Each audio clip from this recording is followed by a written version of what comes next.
अगर एक एक्टर का बेटा एक्टर, और अगर एक डॉक्टर का बेटा डॉक्टर, और अगर एक इंजीनियर का बेटा इंजीनियर, और अगर कोई आर्म फोर्सेस का बच्चा आर्म फोर्सेस में जाएगा, और अगर ये नेपोटिज्म है, तो फिर मैं नेपोटिज्म को 100% सपोर्ट करता हूँ। मैंने गन पॉइंट पे उनको कहा मुझे अवार्ड दे दो। मैंने नानो को देखा, क्योंकि नानो भी रियाज़ करती थी, तो मुझे पता था कि अच्छा जी ये भी सिंगर हैं।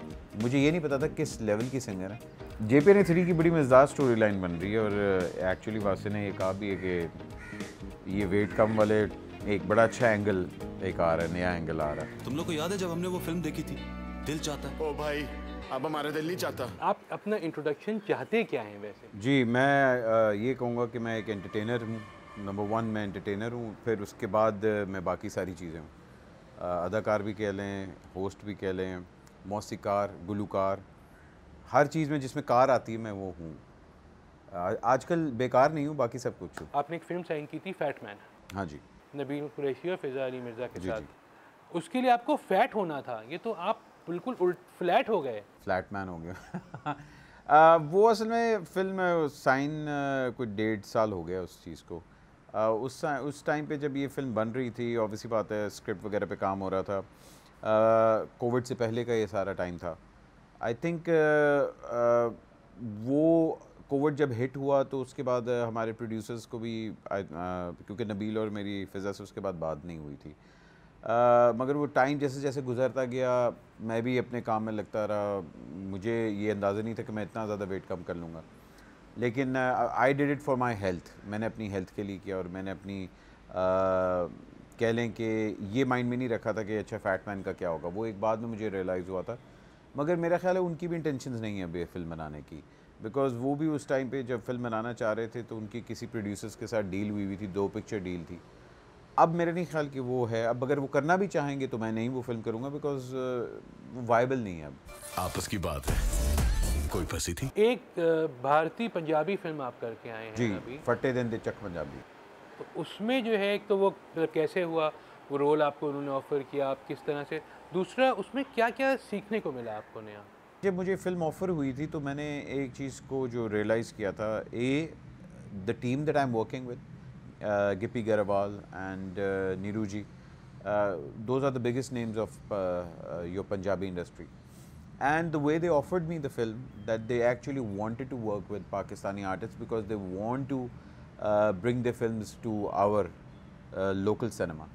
आई थिंक ये बहुत ही खूबसूरत बात थी। और हमाद चौधरी साहब ने मुझे जब ये फ़िल्म ऑफ़र की तो मेरे लिए बड़ी फ़ख्र की बात थी कि I am actually going to be representing my country and working with people जो कि एक्चुअली हम लोगों को इस तरह अप्रिशिएट करते हैं, बिकॉज़ वो जिस तरह पाकिस्तान की बात करते हैं, जिस तरह सिख कम्युनिटी और पंजाबी कम्युनिटी पाकिस्तान को प्यार और मोहब्बत और अप्रिशिएट करती है, I think it was a huge honour for me. So it was a win win situation for me. आप जैसा चाहती हैं वैसा ही होगा। मैंने दुकान के कागजात का बंदोबस्त भी कर लिए, हफ्ता 10 दिन की बात है। अहमद अली बट के जब बात करते हैं तो दिमाग में आता है फिल्म या कॉमेडी या गाने या फिर जट एंड बॉन्ड, ये सब चीज़ें आती हैं। मगर अभी तो एक धमाका हो गया कि आपको बेस्ट एक्टर अवार्ड मिल गया है फॉर अ सीरियस रोल। कैसे हुआ ये? ये इस तरह हुआ कि मैंने गन पॉइंट पे उनको कहा मुझे अवार्ड दे दो।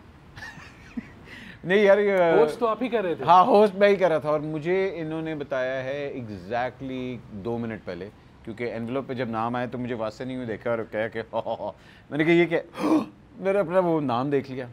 तो मुझे ये नहीं पता था कि अवार्ड मुझे मिल रहा है, टू बी ऑनेस्ट, बिकॉज पूरी नॉमिनीज़ में अगर आप देखें तो दे were very strong contenders.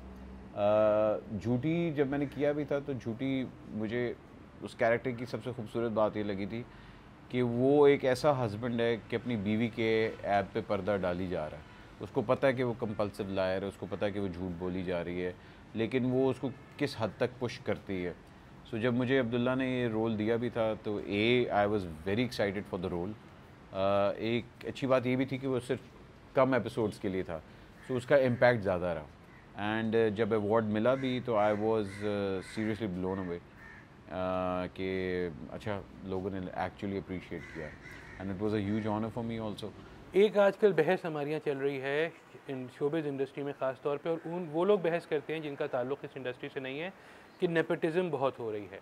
Nepotism क्या है? अगर एक एक्टर का बेटा एक्टर, और अगर एक डॉक्टर का बेटा डॉक्टर, और अगर एक इंजीनियर का बेटा इंजीनियर, और अगर कोई आर्म फोर्सेस का बच्चा आर्म फोर्सेस में जाएगा, और अगर ये नेपोटिज्म है तो फिर मैं नेपोटिज्म को 100% सपोर्ट करता हूँ।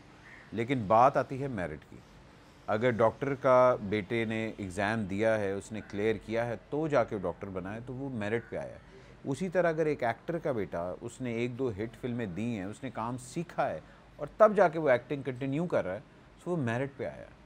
सो मेरिट के ऊपर at the end of the day बात आती है। तो यस, आई डोंट थिंक कि नेपोटिज्म कोई गाली है। नेपोटिज्म बस है कि अगर आप अपने ख़ानदान का नाम आगे लेके चल, मतलब वही काम आपने आगे कंटिन्यू किया है, और अगर आप मेरिट पे हैं तो वाई नॉट। कभी आपने अपना जो काम इनिशियल था अपनी वालदा ज़िले-हुमा और नानी नूरजहाँ को सुनाया? मैंने जब गाना सीखा, मेरे खालू खालिद वहीद साहब वो भी गाना गाते थे, उन्होंने मुझे रॉक इंट्रोड्यूस करवा दिया। तो मैं क्या करता था, मैं कीबोर्ड लेके ना, मैंने नानों को देखा, क्योंकि नानों भी रियाज़ करती थी, तो मुझे पता था कि अच्छा जी ये भी सिंगर हैं। मुझे ये नहीं पता था किस लेवल की सिंगर है। सो मैं कीबोर्ड लेके बैठ जाता था, मैं कहता ये मैंने नई ट्यून बनाई है, सुने। तो वो हंसती थी और कहती थी कि यार नंबर 2, क्योंकि हम माशाल्लाह 4 भाई हैं, तो मैं नंबर 2 हूँ। तो कहती है नंबर 2 जड़ा है ना कुछ करेगा। तो अभी तक कुछ कर रहे हैं, लगे हुए हैं। मेरी लव मैरिज थी, अब सिर्फ मैरिज है। क्या वो मान जाएगी? उसकी माँ भी मानेगी। तो आंटी के ऑप्शन क्यों दे रहा है? JPNA 1 और JPNA 2 जब आई थी तो उसमें आप का जो रोल था वही था एक चबी सा, एक मज़ेदार सा आदमी। चबी तो रहे ही नहीं अब आप। तो क्या JPNA 3 में आप हमजा अब्बासी की तरह गायब होंगे? JPNA 3 की बड़ी मज़ेदार स्टोरी लाइन बन रही है, और एक्चुअली वासे ने ये कहा भी है कि ये वेट कम वाले एक बड़ा अच्छा एंगल एक आ रहा है, नया एंगल आ रहा है। जब वो लिखेगा I am sure it's going to be something different. मगर अभी फ़िलहाल अभी आई थिंक नरम गरम एक उस पर काम करें। मैं लंदन नहीं जाऊंगा, so they have their plates full right now. I am also working on 2 films right now, इंशाल्लाह वो आहिस्ता आहिस्ता करके अनाउंस करेंगे।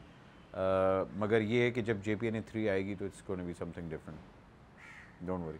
अगर 25 साल पुराने अहमद अली भट्ट से मुलाकात हो, चलते फिरते कहीं भी, चलते फिरते तो उससे क्या मशवरा देंगे? यही कहूँगा कि भाई लगे रहो, जो काम करे, जो गलतियाँ कर रहे हो वो करना, क्योंकि गलतियों से सीखता है बंदा, और मैंने अपनी गलतियों से ही सीखा है। और उसको पास्ट में जाके 1-2 मैचेस के रिज़ल्ट्स भी बता दूंगा कि यार हाँ ये 2 मैचेस हैं, 3-4 मैचेस हैं, इन पे ज़रा लगा देना। कौन से matches? I think world cup वाले अच्छे होंगे, फुटबॉल वाले, क्रिकेट वाले, इनके वर्ल्ड कप्स के रिज़ल्ट बता दूंगा। बाकी आगे उसकी मर्ज़ी।